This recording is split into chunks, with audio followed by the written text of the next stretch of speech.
Hey everyone, welcome back to Enoch's Tech Hub.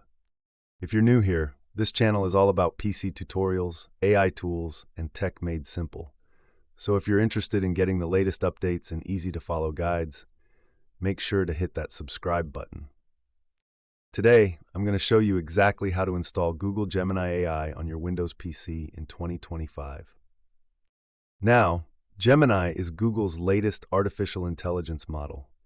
Think of it like ChatGPT, but designed to be even more powerful, especially when it comes to reasoning, answering complex questions, and working across apps. By the end of this video, you'll have Gemini installed and running on your own PC, and I'll also share some bonus tips. Open up your favorite web browser. Chrome, Edge, or Firefox will all work. In the search bar, type Google Gemini AI Download PC official site. Make sure the link you click is actually from Google's official domain. Warning: don't trust random sites or third-party downloads. Since Gemini is a hot tool right now, there are fake installers floating around that could harm your PC.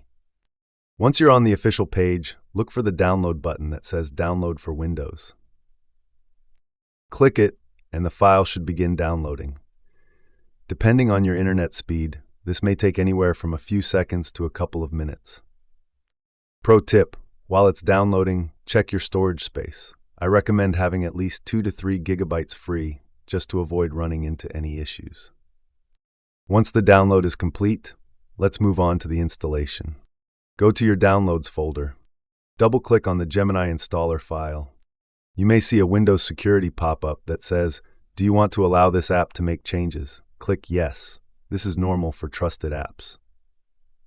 Now the setup wizard will appear. Step 1. Choose your installation folder. If you don't know what to pick, leave it as the default option. Step 2. Read through the terms and conditions, then check the box to agree. Step 3. Click Install.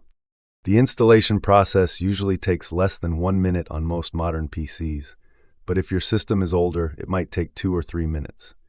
Don't worry, just let it run. Once it finishes, you'll see a message saying Installation Complete. You can now close the setup wizard. Now let's set up Gemini for the first time. Find the shortcut on your desktop or search for Google Gemini in the Start menu. Double-click to launch it. When you open Gemini for the very first time, it will ask you to sign in with your Google account. Just enter your Gmail and password, the same one you use for YouTube, Drive, or Gmail itself. After signing in, Gemini will connect to your account and load the dashboard. This is where the magic happens.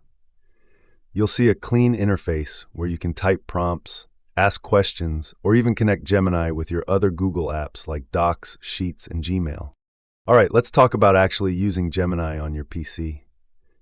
In the text box, you can type any question or request. For example, you could ask it to summarize a document, generate ideas, or even help write code. Here are a few quick tips to get the best experience. Performance. For smoother performance, make sure your PC has at least 8 GB of RAM. Gemini can run on 4 GB, but you might experience lag. Updates. Gemini receives regular updates. Always keep it up to date by checking for updates in the Settings menu. Shortcuts. You can pin Gemini to your taskbar for quick access every time you start your computer. Privacy. Since Gemini is tied to your Google account, be mindful about the data you share. Don't type sensitive personal information unless you're comfortable with Google storing it. And that's it!